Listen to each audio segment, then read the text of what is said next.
नमस्कार, मैं अशोक कुमार बैरवा। प्यारे विद्यार्थियों, आज हम बॉटनी में पादप भ्रूणकी या प्लांट एम्ब्रियोलॉजी प्रारंभ कर रहे हैं। बॉटनी में पादप शारीरिकी यानी प्लांट एनाटॉमी एवं पादप भ्रूणकी यानी प्लांट एम्ब्रियोलॉजी दोनों ही महत्वपूर्ण यूनिट हैं। अगर हम सिलेबस के अकॉर्डिंग देखें तो 12th सीबीएसई एवं 12th माध्यमिक शिक्षा बोर्ड आरबीएसई दोनों ही सिलेबस में पहली यूनिट में प्लांट एम्ब्रियोलॉजी को रखा गया है। अगर हम बीएससी के सिलेबस की बात करें तो कोटा यूनिवर्सिटी के सिलेबस में बीएससी पार्ट सेकंड के जो पेपर थर्ड है उसमें इसको रखा गया है। इस पेपर का नाम है structure development and reproduction in flowering plant. Matsya university Alwar एवं राजस्थान यूनिवर्सिटी जयपुर के सिलेबस में बीएससी पार्ट थर्ड के पेपर थर्ड में इसे शामिल किया गया है। इस पेपर का नाम है एंजियोस्पर्म टैक्सोनॉमी एंड एम्ब्रियोलॉजी। यदि हम कॉम्पिटिटिव एग्जाम की बात करें तो आरपीएससी की सेकंड ग्रेड की एग्जाम हो चाहे फर्स्ट ग्रेड की एग्जाम हो, बायोलॉजी की केवीएस पीजीटी की हो, आरपीएससी का जो एसीएफ का जो पेपर है जिन्होंने बॉटनी विषय लिया है तो वहां पर भी एम्ब्रियोलॉजी है उसको शामिल किया गया है। यह वीडियो मेरा इन सभी के लिए महत्वपूर्ण है तो आप इसे जरूर देखें। सबसे पहले बात आती है पादप भ्रूणकी या प्लांट एम्ब्रियोलॉजी क्या है। वनस्पति विज्ञान की वह शाखा जिसके अंतर्गत परागकोश एंथर, परागकण पोलन ग्रेन, बीजांड ओव्यूल, नर युग्मकोद्भिद मेल गैमेटोफाइट, मादा युग्मकोद्भिद फीमेल गैमेटोफाइट के परिवर्धन तथा परागण पॉलिनेशन, निषेचन फर्टिलाइजेशन व भ्रूणकोश के परिवर्धन का अध्ययन किया जाता है पादप भ्रूणकी कहलाती है या प्लांट एम्ब्रियोलॉजी कहलाती है। Father of plant embryology CF Wolff को कहा जाता है। Father of Indian plant embryology professor Panchanan Maheshwari को कहा जाता है। प्रोफेसर पंचानन महेश्वरी का जन्म 1904 में राजस्थान के जयपुर में हुआ था। इनके द्वारा जो लिखी गई पुस्तकें थी वो ये थी an introduction to the embryology of angiosperm. इन्होंने एक बुक का संपादन भी किया था, उसका नाम है recent advances in embryology of angiosperms. ये दोनों ही किताबें एम्ब्रियोलॉजी के क्षेत्र में मील का पत्थर साबित हुई। इन्होंने पंचानन महेश्वरी जी ने इन्होंने आवर्तबीजी पौधों में टेस्ट ट्यूब तकनीक की प्रक्रिया का आविष्कार किया। ये टेस्ट ट्यूब टेक्नोलॉजी है, ये हम बायोटेक्नोलॉजी में जब प्लांट टिश्यू कल्चर पढ़ेंगे तो इसका वहां पर डिस्कस करेंगे। तो ये एम्ब्रियोलॉजी के बारे में सामान्य परिचय है। अब बात ये आती है कि हम एम्ब्रियोलॉजी में कौन कौन से चैप्टर हैं वो पढ़ेंगे। प्लांट एम्ब्रियोलॉजी में जो चीज हम पढ़ेंगे उनको हमने 10 चैप्टर में डिवाइड कर दिया है, जिसमें पहला है आवर्तबीजी पादपों में जनन, रिप्रोडक्शन इन एंजियोस्पर्म प्लांट। इस चैप्टर में हम जनन का सामान्य परिचय और जनन के प्रकार, अलैंगिक जनन और लैंगिक जनन, ये चीजें इसमें देखेंगे। दूसरा चैप्टर है नर युग्मकोद्भिद संरचना एवं विकास, male gametophyte structure and development. इसमें नर जननांग पुमंग की संरचना से लेकर के नर युग्मक परागकण के निर्माण तक की प्रक्रिया आएगी। तीसरा चैप्टर है मादा युग्मकोद्भिद संरचना एवं विकास, female gametophyte structure and development. इसमें हम मादा जनन अंग गाइनोसियम या जायांग से लेकर के अंड के निर्माण तक की प्रक्रिया है उसका अध्ययन करेंगे। चौथा चैप्टर आता है परागकण यानी पोलिनेशन। 5वां चैप्टर है निषेचन फर्टिलाइजेशन। छठा है भ्रूण पोष या एंडोस्पर्म। 7वें नंबर पर भ्रूण एम्ब्रियो।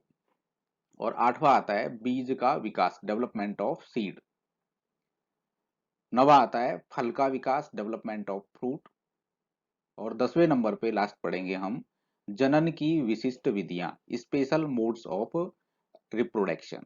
तो ये सारी चीजें हैं वो 1 नंबर से हम शुरुआत करेंगे और यहां तक हम पहुंचेंगे। अब हम शुरू करते हैं पहले चैप्टर से, आवर्त बीजी पादपों में जनन रिप्रोडक्शन इन एंजियोस्पर्म प्लांट्स। इसमें पहला टॉपिक आता है सामान्य परिचय या जनरल इंट्रोडक्शन। सबसे पहले प्रश्न उठता है कि जनन क्या है या जनन किसे कहते हैं। जीवों द्वारा अपने समान जीव या संतति को जन्म देना जनन कहलाता है। तो जनन की परिभाषा हो गई कि जीव जो हैं अपने समान संतति पैदा करते हैं, यह प्रक्रिया क्या कहलाती है, जनन कहलाती है। अब बात यह आती है कि जीव है वो जनन क्यों करता है, क्या कारण है कि जीव जनन करता है।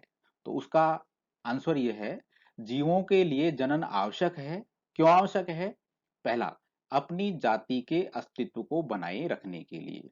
जीव है वो अपनी जाति के अस्तित्व को बनाए रखना चाहता है, इसलिए जनन करता है। अगर वो जनन नहीं करेगा तो उसकी जाति एक दिन समाप्त हो जाएगी। दूसरा, विभिन्नता लाने के लिए, वेरिएशन लाने के लिए जनन करता है। लैंगिक जनन जो है उसमें वेरिएशन पैदा होती है, विभिन्नताएं पैदा होती हैं, तो इसलिए जीव है वो जनन करते हैं। और इसका तीसरा कारण है आनुवंशिक संगठन की वंशागति के लिए जीव है वो जनन करता है। एंजियोस्पर्म जो पौधे हैं उनमें जीवन चक्र में अस्पष्ट पीढ़ी एकांतरण पाया जाता है। स्पष्ट पीढ़ी एकांतरण का अभाव होता है। इनका पादप शरीर द्विगुणित बीजाणुद्भिद होता है। मुख्य पादप जो शरीर होता है वो डिप्लॉइड और स्पोरोफिटी होता है। कैसा होता है? द्विगुणित होता है और स्पोरोफाइट होता है, जो दीर्घजीवी स्वयंपोषी जड़ तना और पत्तियों में विभेदित होता है एवं प्रमुख पीढ़ी को दर्शाता है। मुख्य पीढ़ी होती है वो बीजाणुद्भिद पीढ़ी होती है। पादप वर्गों के लिए हमको याद रखना है कि शैवाल और ब्रायोफाइटा, कौन सा? शैवाल और जो ब्रायोफाइटा हैं उनमें मुख्य पीढ़ी जो होती है वो युग्मकोद्भिद होती है और दूसरी पीढ़ी जो होती है वो बीजाणुद्भिद पीढ़ी होती है। जबकि टेरिडोफाइटा, जिम्नोस्पर्म और एंजियोस्पर्म में मुख्य पीढ़ी जो होती है वो बीजाणुद्भिद होती है और दूसरी पीढ़ी वहां पर युग्मकोद्भिद होती है। तो एंजियोस्पर्म में मुख्य पीढ़ी जो है वो बीजाणुद्भिद होती है। दूसरी पीढ़ी जो होती है वो अगुणित और युग्मकोद्भिद होती है, जो अल्पजीवी होती है, अत्यंत हासित होती है और यह द्विगुणित पीढ़ी पर ही विकसित होती है। इसका स्वतंत्र अस्तित्व नहीं होता है। अब हमारा दूसरा टॉपिक आता है आवर्त बीजी पादपों में जनन के प्रकार, type of reproduction in angiosperm plant. तो आवर्त बीजी पादप दो तरीके से जनन कर सकते हैं या दो विधियों से जनन कर सकते हैं। पहली है अलैंगिक जनन, एसेक्सुअल रिप्रोडक्शन, और दूसरी विधि है लैंगिक जनन या सेक्सुअल रिप्रोडक्शन। एक फ्लो चार्ट के माध्यम से हम इस प्रकार समझ सकते हैं।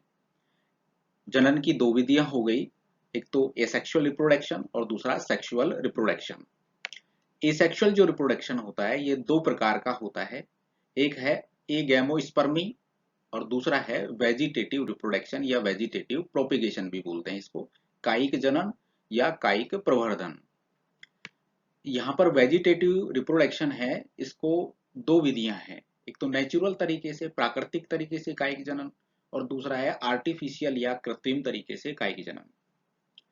नेचुरल तरीके से जो कायिक जनन होता है इसकी तीन विधियां हैं। तने के द्वारा हो सकता है, स्टेम के द्वारा हो सकता है, रूट के द्वारा हो सकता है यानी जड़ के द्वारा हो सकता है और लीफ या पत्ती के द्वारा ये हो सकता है।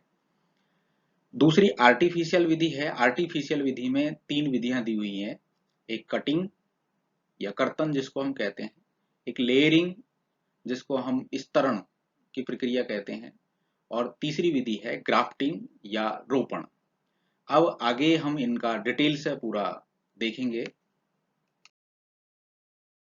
अब हम बात करते हैं अलैंगिक जनन या एसेक्सुअल रिप्रोडक्शन की। जनन की वह विधि जिसमें अर्धसूत्री विभाजन व युग्मक संलयन के बिना ही नई संतति का जन्म होता है, अलैंगिक जनन कहलाती है। इसे असंग जनन या एपोमिक्सिस भी कहते हैं। तो अलैंगिक जनन में संतति का जो जन्म होता है वो बिना अर्धसूत्री विभाजन के और बिना युग्मक संलयन के ही होता है। अलैंगिक जनन से उत्पन्न संतति क्लोन कहलाती हैं। याद रखना, अलैंगिक जनन से उत्पन्न संतति हैं वो क्लोन कहलाती हैं। यहाँ से दो प्रश्न उठते हैं। पहला प्रश्न ये पूछा जाता है कि अलैंगिक जनन से उत्पन्न संतति क्या कहलाती हैं। तो अलैंगिक जनन से उत्पन्न संतति क्लोन कहलाती हैं। दूसरा प्रश्न यहाँ से ये पूछा जाता है कि अलैंगिक जनन से उत्पन्न संतति क्लोन कहलाती हैं, क्यों? तो उसका कारण यहाँ दिया हुआ है, क्योंकि ये आकारिकी व आनुवंशिक रूप से जनक के समान होती हैं। मॉर्फोलॉजिकल रूप से और जेनेटिकल रूप से ये जनक जो पादप है उसी के समान होती हैं। इनके अंदर विभिन्नताएं या वेरिएशन नहीं पाई जाती, क्योंकि ये एक ही जनक से उत्पन्न होती हैं। यहाँ से एक तीसरा प्रश्न और पूछा जाता है। वो कैसे पूछा जाता है कि जनन की एक अच्छी विधि है कौन सी? तो इसका आंसर जो है वो आता है लैंगिक जनन। लैंगिक जनन है वो जनन की एक अच्छी विधि है। क्यों अच्छी विधि है? इसका कारण है कि लैंगिक जनन से उत्पन्न संतति है उनके अंदर विभिन्नताएं पाई जाती हैं, क्योंकि संतति में दो जनकों के गुण पाए जाते हैं। तो तीनों चीजें क्लियर हो गई कि अलैंगिक जनन से उत्पन्न संतति को हम क्लोन कहते हैं। क्लोन क्यों कहते हैं? क्योंकि वो जनक के समान होती हैं, आकारिकी रूप से भी और आनुवंशिक रूप से भी। इसलिए अलैंगिक जनन को जनन की अच्छी विधि नहीं पाई मानते हैं। क्यों नहीं मानते हैं? क्योंकि इनके अंदर वेरिएशन पैदा नहीं होती। लैंगिक जनन में वेरिएशन पैदा होती है, इसलिए उसको अच्छी विधि माना जाता है। आवर्तबीजी पौधों में अलैंगिक जनन दो प्रकार से होता है। कौन कौन सा है? पहली विधि आती है अनिषेक बीजता, एगैमोस्पर्मी। अनिषेक बीजता, ए मतलब नहीं, निषेक बिना निषेचन के, और बीजता यानी बीज, मतलब जब बीज बिना निषेचन के बने तो वो प्रक्रिया अनिषेक बीजता कहलाती है। देखिए, जब अर्धसूत्री विभाजन व युग्मक संलयन या निषेचन के बिना ही बीज या भ्रूण का विकास होता है तो इसे अनिषेक बीजता कहते हैं। और ऐसे बीज से जब पौधे का निर्माण होता है तो वो जनक पौधे के समान होता है, उसके अंदर वेरिएशन या विभिन्नताएं नहीं पाई जाती हैं। दूसरी विधि आती है कायिक जनन या कायिक प्रवर्धन, वेजिटेटिव रिप्रोडक्शन और वेजिटेटिव प्रोपेगेशन भी इसको कहते हैं। इस विधि में जब बीज के अतिरिक्त पौधे के अन्य किसी कायिक भाग जैसे जड़, तना, पत्ती, कलिका आदि से नए पौधे का विकास होता है तो उसे कायिक जनन या कायिक प्रवर्धन कहते हैं। यानी पौधे के कायिक भाग से जब नए पौधे का विकास होता है तो वह विधि कायिक जनन या कायिक प्रवर्धन कहलाती है। कायिक जनन के लिए काम में लिए जाने वाले अंग को प्रवर्ध या प्रोपेग्यूल कहते हैं। कायिक जनन की विधियां हमने फ्लो चार्ट में देखा था कि कायिक जनन जो है वो दो तरीके से हो सकता है। एक तो प्राकृतिक कायिक जनन होता है और दूसरा होता है कृत्रिम कायिक जनन। तो पहले हम बात कर रहे हैं प्राकृतिक कायिक जनन या नेचुरल वेजिटेटिव प्रोपेगेशन। प्राकृतिक कायिक जनन है ये तीन तरीके से हो सकता है। एक जिसमें तना है, जड़ है या पत्ती है। तो इसमें तने के द्वारा कायिक प्रवर्धन, तने के द्वारा जो कायिक प्रवर्धन है उसके एग्जाम्पल हैं जैसे प्रकंद राइजोम के द्वारा अदरक और हल्दी में होता है, कंद या ट्यूबर के द्वारा आलू में होता है, घनकंद या कॉर्न के द्वारा अरबी व केसर में होता है, सल्क कंद या बल्ब के द्वारा लहसुन और प्याज में होता है, ऊपरी भुस्तारी रनर दूब घास और खट्टी बूटी में होता है, अंतः भुस्तारी या शकर पौदीना और गुलदाउदी में होता है, भुस्तारी या स्टोलन स्ट्रॉबेरी और चमेली में होता है, भुस्तारिका ऑफसेट पिस्टिया और आइकोर्निया, इन पौधों में तने के द्वारा कायिक प्रवर्धन पाया जाता है। अब आता है जड़ के द्वारा कायिक प्रवर्धन। काष्ठीय पादपों की जड़ों से नया पादप बनता है, यानी जब जड़ें नया पादप का निर्माण करती है तो उसे जड़ों के द्वारा कायिक प्रवर्धन कहते हैं।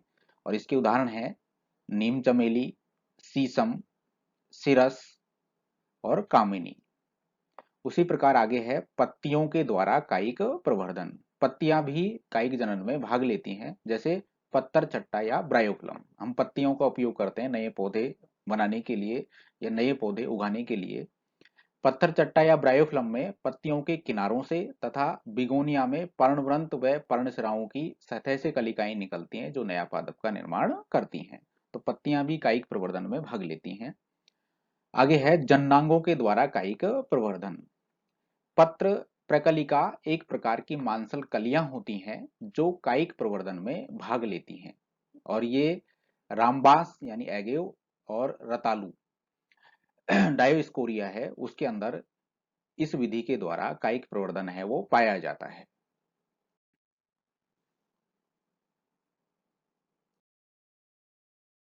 कायिक जनन की जो अन्य विधियां हैं उनकी चर्चा हम नेक्स्ट वीडियो में करेंगे।